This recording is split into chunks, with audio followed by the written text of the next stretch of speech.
অনেক চাঁদাবাজি হচ্ছে, অনেক হত্যাকাণ্ডও ঘটতেছে, কই কোনো ব্যবস্থা নেওয়া হয়েছে বলে তো আমরা এখন পর্যন্ত কোথাও দেখি নাই।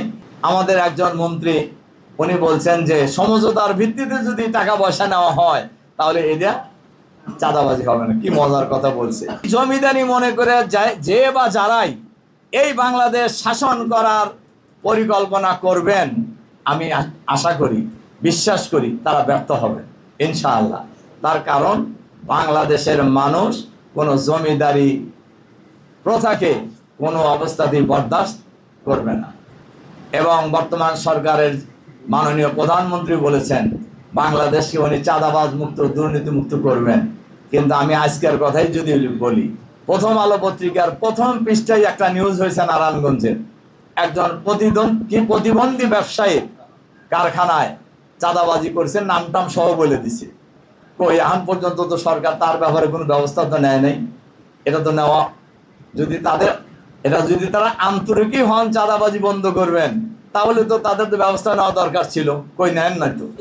এর মধ্যে অনেক চাঁদাবাজি হচ্ছে, অনেক হত্যাকাণ্ডও ঘটতেছে, কই কোনো কারোর ব্যাপারে কোনো ব্যবস্থা নেওয়া হয়েছে বলে তো আমরা এখন পর্যন্ত কোথাও দেখি নাই। আমাদের একজন মন্ত্রী উনি বলছেন যে সমঝোতার ভিত্তিতে যদি টাকা পয়সা নেওয়া হয় তাহলে এটা চাঁদাবাজি হবে না। কি মজার কথা বলছে। প্রতিদিনের ইফতারে চাই স্বাস্থ্যসম্মত ও মচমচে রুচি মুড়ি। ওনারা বাংলাদেশের মানুষকে কি মনে করে আমি জানি না।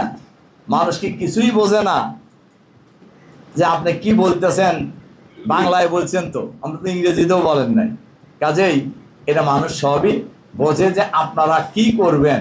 কই আমাদের মাননীয় প্রধানমন্ত্রীর যে ঘোষণা সে অনুযায়ী তো তার মন্ত্রী থাকার কথা না, কিন্তু বল দরবিতে আছে না, শুধু বরঞ্চ বীর দর্বে আছে। কাজেই এরকম ঘটনা এই কয়েকদিনের মধ্যেই অনেক ঘটে গেছে।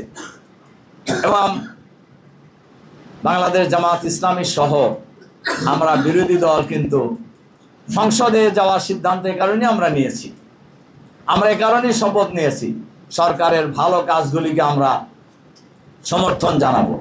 আর সরকারের যে কাজই হোক না কেন, যদি দেশের জনগণ বিরোধী হয়, দেশ বিরোধী হয়, ইসলাম বিরোধী হয়, মানবতা বিরোধী হয়, আমরা কিন্তু সংসদে এবং রাজপথে উভয় জায়গায় আমরা কিন্তু প্রতিবাদ জানাবো, আমরা রুখে দাঁড়াবো ইনশাআল্লাহ এই দেশের জনগণকে সাথে নিয়ে।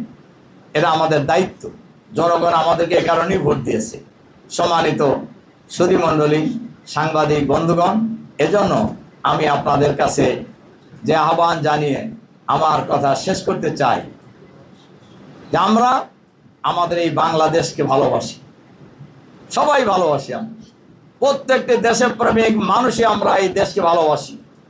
আমরা এই দেশে ন্যায় ইনসাফ প্রতিষ্ঠা করতে চাই, আমরা ন্যায় বিচার চাই, আমরা মজলুম মানবতার পক্ষে আমরা দাঁড়াতে চাই। আমরা সবসময় আমাদের স্লোগান আমরা দুর্নীতিমুক্ত বাংলাদেশ বানাবো। আমাদের স্লোগান আমরা এই বাংলাদেশকে চাঁদাবাজ মুক্ত, সন্ত্রাস মুক্ত বাংলাদেশ বানাবো।